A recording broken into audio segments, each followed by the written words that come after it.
मुनमुन एक बहुत ही प्यारी और खुले विचारों वाली लड़की थी, जिसका बाल विवाह अपने उम्र से 2 गुना बड़े सुंदर नाम के लड़के से हुआ था, जो उससे बहुत प्यार करता था। मुनमुन माँ दुर्गा की प्रतिदिन पूरे विधि विधान से सुबह शाम पूजा किया करती थी। परिवार में उसका देवर सुदेश और दूसरे थे उसके चाचा हरिया। उसकी बुरी नजर मुनमुन के और उसके पति की प्रॉपर्टी पर थी। ऐसे ही एक सुबह वो पूजा करके सभी को प्रसाद देती है। सुबह सुबह तुम्हारी ये आरती सुन लेता हूँ ना, तो मेरा पूरा दिन अच्छे से गुजर जाता है। इसीलिए तो पूजा करती हूँ, ताकि घर में सुख समृद्धि बनी रहे। लो सुरेश, तुम भी प्रसाद लो। धन्यवाद भाभी, मुझे आपके हाथों का प्रसाद बहुत अच्छा लगता है।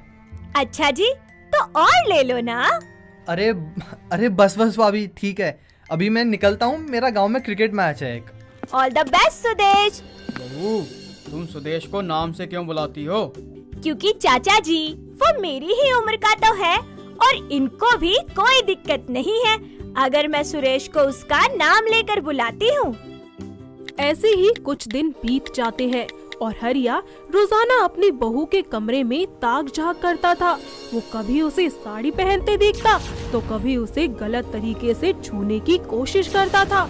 ऐसे ही एक दिन जब मुनमुन घर में अकेली होती है तो हरिया इस मौके का फायदा उठाकर उसके साथ जबरदस्ती करने की कोशिश करता है, लेकिन वो किसी न किसी तरीके से खुद को बचाने में कामयाब हो जाती है और डर के मारे खुद को कमरे में बंद कर लेती है। शाम को जब उसका पति घर आता है तो देखता है कि वो जमीन पर बैठी पूरी तरह से रो रही होती है। वो उसके पास जाता है और बोलता है, अरे तुम्हें क्या हुआ है? तुम इतना क्यों रो रही हो? अच्छा हुआ जो आप आ गए। वो चाचा जी आज उन्होंने मेरे साथ जबरदस्ती करने की कोशिश की। आज जब घर पर कोई नहीं था और मैं नहा कर अपने कमरे में आई तो मैं साड़ी बदल रही थी। वो पीछे से मेरे कमरे में आए और उन्होंने मेरे साथ ये बात सुनकर वो गुस्से में अपने चाचा के पास जाकर बहुत तेज चिल्लाने लगता है। अरे चाचा जी, आपकी हिम्मत कैसे हुई मुनमुन के साथ ये सब करने की? अरे बेटा, लेकिन मैंने किया क्या है जो तुम मुझ पे इतना चिल्ला रहा है? अरे मुनमुन ने मुझे सब बता दिया है कि आपने उसके साथ जबरदस्ती करने की कोशिश की है। बोलिए, क्यों किया आपने ये?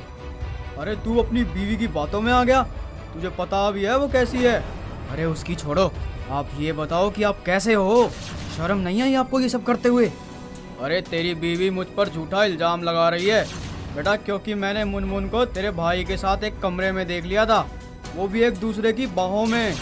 इससे पहले कि मैं तुझे कुछ कहता, उसने उल्टा मुझे ही फंसा दिया। ये झूठ है, मैं नहीं मानता ये सब। अरे सुंदर बेटा, तूने देखा है वो सुरेश को नाम से बुलाती है, दिन रात उसी के साथ बातें करती रहती है, गुड़ पर मक्खी की जैसे चिपकी रहती है। मेरी बात मान बेटा, मैंने तुझे बचपन से पाला है, मैं ऐसे कुछ भी क्यों करूँगा?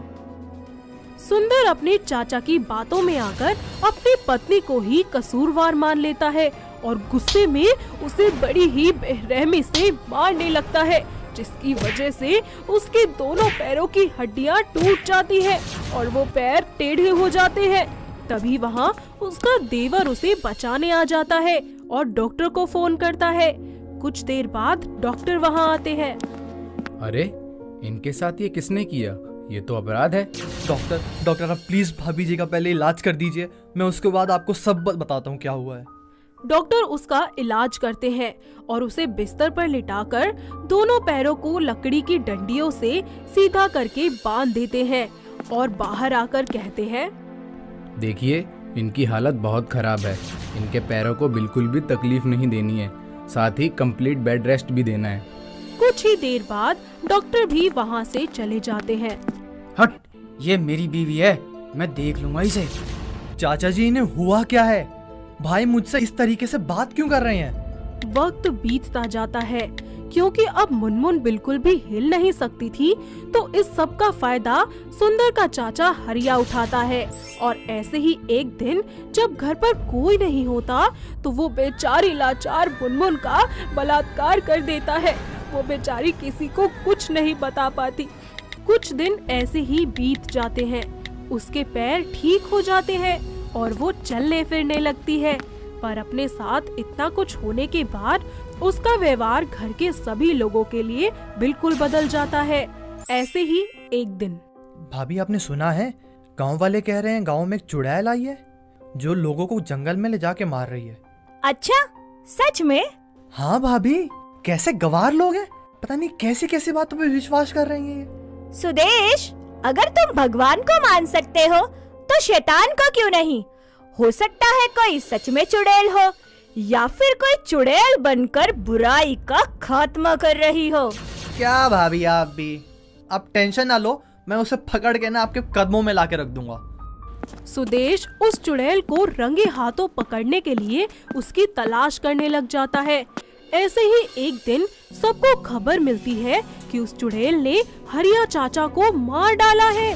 घर में मातम छा जाता है। सुदेश गुस्से में अपने चाचा के कातिल की तलाश करने के लिए जंगल का हर कोना छान मारता है, तो देखता है कि एक लड़की पेड़ से छलांग लगाकर वहाँ से भाग रही होती है और वो उसे पत्थर मारकर वहीं पर मूर्छित कर देता है। जिसके बाद जब वो उसके पास जाकर उसका चेहरा देखता है तो उसे बहुत हैरानी होती है, क्योंकि वो लड़की कोई और नहीं बल्कि उसकी खुद की भाभी मुनमुन होती है। भाभी उठिए, क्या हो गया आपको भाभी, उठिए। थोड़ी ही देर बाद मुनमुन को होश आ जाता है। भाभी, आप ही वो कातिल है जिसने चाचा जी और बाकी सब लोगों को मारा है। सही कहा तुमने सुदेश, मैंने ही मारा है उन सब लोगों को और आगे भी मारती रहूंगी। जो लोग किसी औरत की इज्जत के साथ खेलते हैं ना, मैं उसमें से किसी को जिंदा नहीं छोड़ूंगी। चाचा जी ने आपके साथ ऐसा क्या किया? आप तो उन्हें पिता समान मानती थी ना। मुनमुन सुदेश को अपनी आप बीती बयां करती है, जिसे सुनकर सुदेश के होश ही उड़ जाते हैं। भाभी, आपके साथ इतना सब हो गया और आपने मेरे को बताया तक नहीं। और अब आपका बदला पूरा हो चुका है ना, आप ये सब चीजें छोड़ दीजिए। नहीं, अभी नहीं।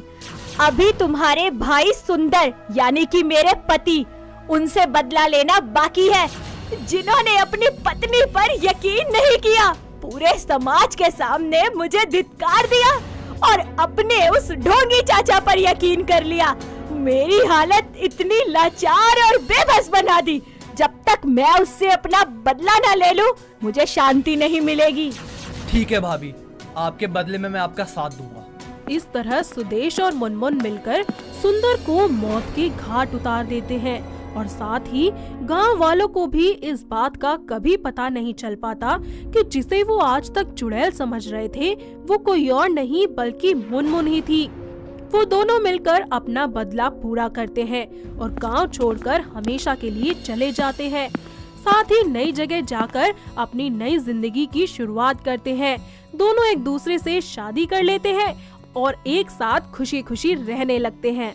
एक रोज सुबह के समय अंशिका हाथों में चाय की ट्रे लेकर पूरे घर में घूमते हुए अपनी सास सरिता को ढूंढ रही थी।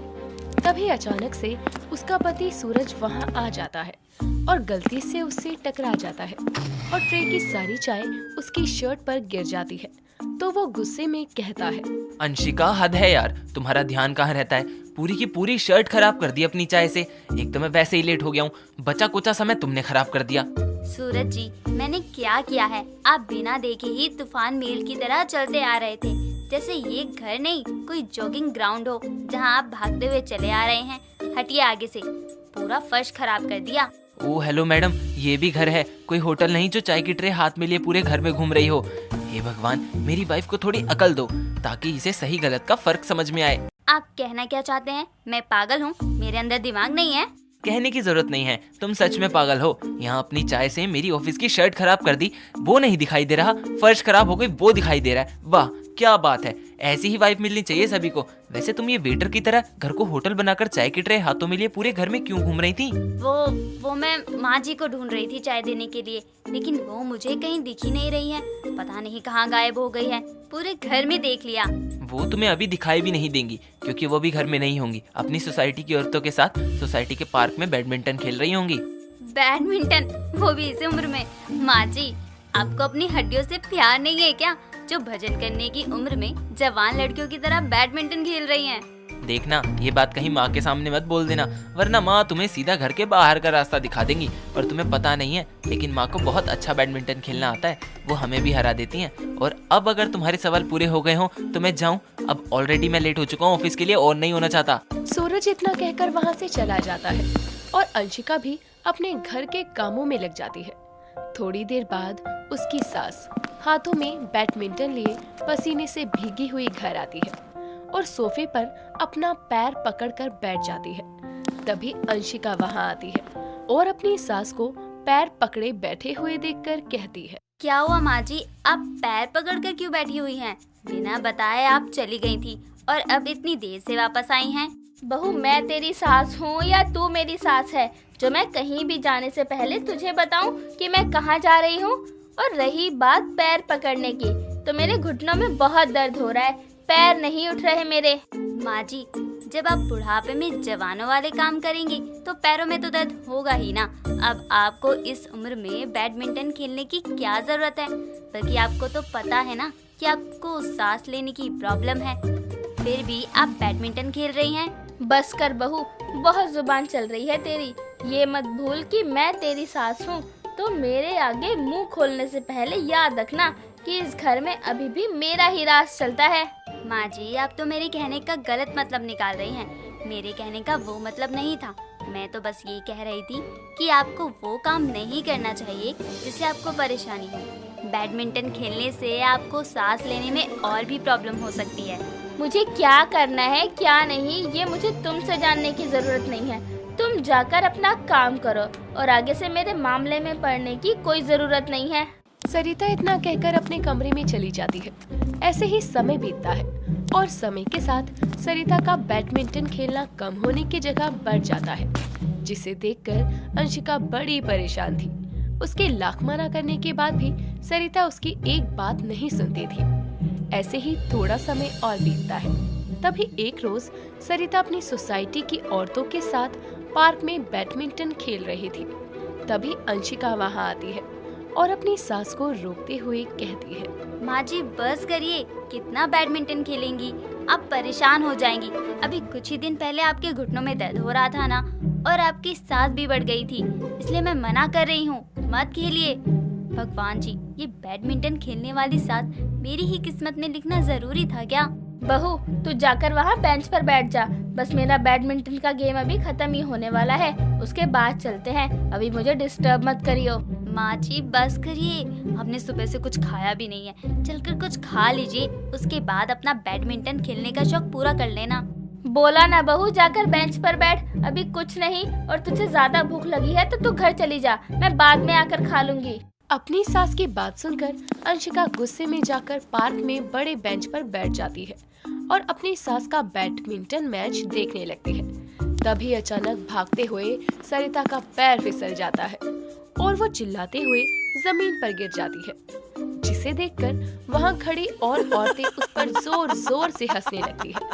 तभी उनमें से एक औरत हंसते हुए कहती है, सरिता, सिर्फ बैडमिंटन लेकर घूमने और उसको खेलने का शौक रखने से बैडमिंटन नहीं खेला जाता है। उसके लिए ताकत और जान की भी जरूरत होती है, जो कि अब तुझ में नहीं है। उम्र हो गई है तेरी। सही कह रही है तेरी बहू एकदम। आंटी जी, वैसे उम्र आपकी भी कुछ कम नहीं है मेरी सास से, और खेल चाहे जो भी हो, उसमें गिरना संभलना तो लगा ही रहता है। उम्र के हिसाब से आपको भी भजन कीर्तन करना चाहिए, लेकिन आप तो यहाँ खड़ी होकर मेरी सास पर कमेंट पास कर रही हैं, या तो लोगों की चुगलियाँ करती रहती हैं, और काम ही क्या है आपको। चलिए माँ जी। अंशिका इतना कहकर अपनी सास सरिता को लेकर घर चली जाती है और उसकी चोट पर मलहम लगाते हुए कहती है, देखो ना माँ जी, जिनके साथ आप रोज खेलती हैं, आज वही आपका मजाक उड़ा रही थी। आपको बैडमिंटन खेलने का शौक है, खेलिए, लेकिन आपकी सेहत और उम्र देखकर ऐसे बिना कुछ खाए पिए पूरे दिन बैडमिंटन खेलती रहेंगी तो तबीयत तो खराब ही हो जाएगी ना। अब आप कहीं नहीं जाएंगी, आराम करेंगी। मैं आपके लिए हल्दी वाला दूध लेकर आती हूँ। अंशिका इतना कहकर हल्दी वाला दूध लेने रसोई में जाती है। थोड़ी देर बाद वो एक ग्लास में दूध लेकर आती है और अपनी सास को देकर वहाँ से चली जाती है। ऐसे ही समय बीतता है, लेकिन अपनी बहू के इतना समझाने के बाद भी सरिता की आदतों में कोई सुधार नहीं था। ठीक होते ही वो फिर से बैडमिंटन खेलने के लिए पार्क में पहुंच जाती है। ये सब देखकर अंशिका को बहुत गुस्सा आता है। ऐसे ही थोड़ा समय और बीतता है और दिन रात बिना आराम किए बैडमिंटन खेलने की वजह से एक रोज अचानक से सरिता की सांस बहुत ज्यादा बढ़ जाती है और सभी औरतें जैसे तैसे करके उसे घर लेकर आती है। अपनी सास की बिगड़ी हुई हालत देखकर अंशिका डर जाती है और डॉक्टर को जल्दी से कॉल करके घर बुलाती है।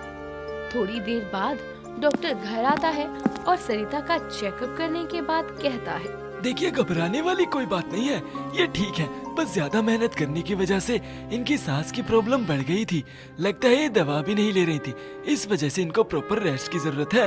डॉक्टर, दवा तो ये तब खाएंगी ना जब घर पर रुकेगी। ये तो बच्चों की तरह पूरा दिन बैडमिंटन खेलने में लगी रहती हैं। इतना तो कोई बच्चा भी नहीं खेलता होगा। पता नहीं कैसे मुझे ये बैडमिंटन खेलने वाली सास मिल गई है। नहीं सरिता जी, इस तरह की लापरवाही इस उम्र में करना ठीक नहीं है। हर काम समय और उम्र को देखकर करना चाहिए। आगे से इन बातों का ध्यान रखिए। डॉक्टर इतना कहकर वहाँ से चला जाता है, जिसके बाद अंशिका अपनी सास को समझाते हुए कहती है, माँ जी, अब तो आपको मेरी बातों पर यकीन हो गया ना। अब तो डॉक्टर ने भी बोल दिया है। देखिए, अगर आपको बैडमिंटन खेलने का शौक है तो खेलिए, लेकिन अपनी सेहत का भी ख्याल रखना बहुत जरूरी है। बाकी आप मुझसे बड़ी हैं, ज्यादा समझदार हैं, मुझे आपको समझाने की जरूरत नहीं है। अपनी बहू और डॉक्टर की सारी बातें सुनने के बाद सरिता को अपनी गलती का एहसास होता है, जिसके बाद वो अपनी बहू से अपनी गलती की माफी मांगती है और दोबारा फिर कभी ऐसी लापरवाही ना करने और अपनी हद से ज्यादा बैडमिंटन खेलने वाली आदत को सुधारने की कोशिश का भी वादा करती है। चंदनपुर गांव में सुखिया नाम का एक गरीब किसान फावड़ा लेकर दोपहर की कड़ी धूप में अपने खेत की जमीन को खोद रहा था। काम करते हुए वो पसीने पसीने हो जाता है। तभी वहाँ से गुजर रहा गांव का सेठ उसकी हालत को देखकर कहता है, मूर्ख सुखिया, कितनी भी मेहनत कर ले, लेकिन तेरे इन बंजर खेतों में फसल तो क्या घास भी नहीं उगने वाली। ऐसा क्यों कहते हो सेठ? ले देकर मुझ गरीब के पास यही 4 खेत तो हैं। थोड़ी मेहनत करने से क्या पता जमीन थोड़ी उपजाऊ हो सके। अरे तू बस सपने ही देख, तेरे बाप के रहते ये जमीन खराब हो गई थी। कितनी ही सिंचाई की इन 4 खेतों की तेरे बाप ने, लेकिन जमीनें बंजर की बंजर ही रही। तभी तो 4 खेत होने के बाद भी तू गरीब ही है। सेठ, गरीब हूँ तो क्या अपने इन 4 खेतों से आस छोड़ दूं? सूखे ही सही, पर है तो मेरे ही ना। जब तक जिंदा हूँ इन्हें उपजाऊ बनाने के तरीके ढूंढता रहूंगा। तू गरीब बैल बुद्धि नहीं सुधरेगा। अरे ये जमीन तो किसी को दफनाने लायक भी नहीं लग रही मुझे। तभी वो सेठ वहाँ से चला जाता है और सुखिया फिर से खेत को फावड़े से खोदने लगता है। सुबह से शाम हो जाती है। सुखिया अपने खेतों में पानी छोड़कर घर की ओर चला जाता है। कुछ देर में थका हारा सुखिया अपने छोटे से मकान में पहुंचता है, जहां उसकी पत्नी रमा और उसके 2 बच्चे, बेटी मीना और बेटा सूरज रहा करते थे। रमा सुखिया को पानी देती है। तभी सुखिया कहता है, रमा, बहुत भूख लगी है, खाना बना। हाँ, आज तो बन गया, लेकिन कल बनेगा या नहीं ये तो भगवान ही जाने। अनाज खत्म हो गया है घर में। माँ शांत हो जाइए, बाबा थके हारे खेत से लौटे हैं, उन्हें पानी तो पी लेने दीजिए।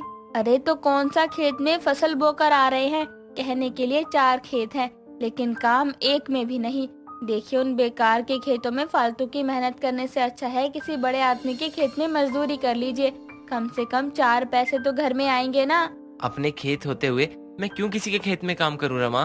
क्योंकि आपके गरीब परिवार को आपके वो बेकार 4 खेत 2 वक्त की रोटी नहीं दे सकते, न ही आपके बच्चों की पढ़ाई का खर्चा निकाल सकते हैं। मेरी मानिए तो बेच दीजिए उन खेतों को। माँ, आप ये कैसी बातें कर रही हैं? बाबा खेत बेचने के खिलाफ हैं, आप जानती हैं ये बात, फिर भी आप ये कह रही हैं। मैं अपने खेत किसी हालत में नहीं बेचूंगा और तुम चिंता मत करो, हमारे हालात हमेशा एक जैसे नहीं रहेंगे। ये सब बातें छोड़िए बाबा, आप हाथ मुंह धो लीजिए, मैं खाना लगाती हूँ। सुखिया एक गरीब किसान था, जिसके कंधों पर घर के खर्च और 2 बच्चों की पढ़ाई की जिम्मेदारी थी। सुखिया के पास उसके 4 खेत जरूर थे, लेकिन उनमें फसल की उपज नहीं हो पाती थी, क्योंकि सारे खेत बहुत पहले ही सूख कर बंजर हो चुके थे। लेकिन सुखिया को लगता था कि वो उनमें सिंचाई और खुदाई करके उसे उपजाऊ बना ही लेगा। इसीलिए वो अपने खेतों पर मेहनत किया करता था, जिससे उसकी पत्नी रमा परेशान रहा करती, क्योंकि घर में आमदनी आने का और कोई साधन जो नहीं था। अगली सुबह सुखिया फिर अपने खेतों की तरफ निकल पड़ता है, तो देखकर हैरान रह जाता है कि शाम को पानी से सिंचाई करने के बाद भी उसके खेतों में कोई नमी नहीं है और वो सूखे के सूखे ही रहते हैं। वो निराश होकर घर आता है। कुछ दिन ऐसे ही गुजरते हैं और घर में पैसों की किल्लत के चलते सुखिया आखिरकार गांव के एक बड़े आदमी के खेतों में जुताई की मजदूरी को शुरू करता है। एक रोज जब वो काम के लिए निकल रहा था, तभी उसकी पड़ोसन निर्मला उसे टोकते हुए कहती है, का हो 4 खेतन वाले भैया, सब कुशल मंगल है कि नहीं? अरे क्यों गरीब का मजाक बनाती हो निर्मला बहन? 4 खेत का मालिक दूसरे के खेत में मजदूरी करने जा रहा है बस। अरे इसमें मजाक बनाने वाली कौन बात है? अच्छा, हमरे एजी पूछ रहे थे, आप 2 महीना पहले 5,000 रुपये उधार लिए थे ना, कब लौटा रहे हो? देखो हमको थोड़ी जरूरत है, इसलिए पूछ रहे हैं। निर्मला बहन, अभी तुमसे मेरी हालत कहाँ छुपी है? जैसे ही पैसे आएंगे मैं तुम्हारी उधारी चुका दूंगा, थोड़ा समय दो। देखो सुखिया भैया, जरूरत के बखत पर हमने तुम्हारी मदद की, ऊपर से ब्याज भी नहीं मांगे। बाकी 1-2 दिन में उधारी चुका दो, कहें कि हमको भी पैसे का काम है ना। सुखिया बेचारा कुछ नहीं बोल पाया और निर्मला अपनी बात कहकर वहाँ से चली गई। समय बीतता है। सुखिया मेहनत से काम करके एक पैसे जोड़ता है ताकि उधारी लौटा सके। लेकिन तभी उसके बेटे सूरज की तबीयत अचानक खराब हो जाती है, जिसके कारण उसकी दवाई और इलाज में पैसे लगते जाते हैं और वो निर्मला के पैसे नहीं दे पाता। कि तभी एक रोज जब वो काम से नहीं लौटा होता, तब निर्मला उसके घर आती है। अरे निर्मला बहन, आप आओ ना, बैठो। बैठने नहीं आए हैं, मुझे तो बस ये बता दो भाऊजी, तुम की पैसे कब लौटाओगे हमको? अरे हमारी परेशानी समझो। निर्मला बहन, नाराज मत हो, अभी सूरज की तबीयत खराब है, पैसों की किल्लत हो गई है, वरना मैं आपके पैसे देने ही वाली थी। अरे पैसे की तंगी है तो 4 खेतन धरे हैं, उनको बेचकर अपनी तंगी काहे नहीं मिटाते? अरे हमको भी बार बार बोलना अच्छा नहीं लगता है, लेकिन क्या करे अब। निर्मला गुस्से में रमा को बहुत कुछ सुना कर चली जाती है। ये सब देखकर उसकी बेटी मीना को बिल्कुल अच्छा नहीं लगता।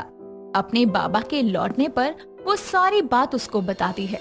तभी रमा भी सुखिया से कहती है, सही तो कहकर गई है निर्मला बहन। अरे 4 खेतों में फसलें तो लहराने से रही, कम से कम खेत की जमीन को बेचकर कुछ पैसे तो हाथ आएंगे। और अब भी समझ नहीं आ रहा ना आपको, तो हमें दफनाने के लिए बचा कर रखो अपने खेतों को। रमा की ये बात सुखिया को दुखी करती है और वो अपना फैसला बदलते हुए अपने 4 खेतों को बेचने का फैसला करता है, जिसके लिए वो अपने और पास के गांव के बड़े सेठ और अमीर लोगों से बात भी करता है। लेकिन सूखे खेतों को खरीदने के लिए कोई राजी नहीं होता।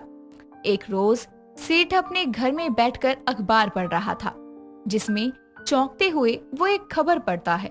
1 महीने के भीतर चंदनपुर गांव को शहर से जोड़ने के लिए हाईवे बनाने की शुरुआत की जाएगी। क्या बात है, फिर तो वहाँ के आसपास की जमीनों को सरकार ऊंचे दामों पर खरीदेगी। 1 मिनट, उस गरीब सुखिया के 4 खेत भी तो मेन सड़क के पास ही पड़ते हैं। अगर मैं उसके सूखे खेत औने पौने दाम में खरीद लूं, तो मुझे 1 महीने बाद उस सूखी जमीन की अच्छी मोटी रकम मिल जाएगी। लेकिन ये खबर सुनकर सेठ से ज्यादा जो खुश होता, वो इस बात से बिल्कुल अनजान था। अगले दिन सेठ सुखिया के घर आता है और उससे खेतों को खरीदने की बात करता है। लेकिन सेठ, 2 दिन पहले तो आपने मना कर दिया था मेरे सूखे खेतों को खरीदने से, तो फिर अब? अरे आपको क्या लेना देना, हम गरीब के सूखे खेत बिक रहे हैं, यही बहुत है ना। अरे सुखिया, मेरा तो कोई फायदा नहीं है, लेकिन तेरी ऐसी गरीब हालत देखकर मुझे तरस आ गया, तो मैंने सोचा कोई नहीं, जैसे इतनी जमीन है मेरे पास, वैसे 4 खेत और सही। भगवान की दया से पैसों का बहुत धनी हूँ, तो खेत के जो भी पैसे बनते हैं उसे लेकर तेरी हालत में कुछ सुधार आ जाएगा।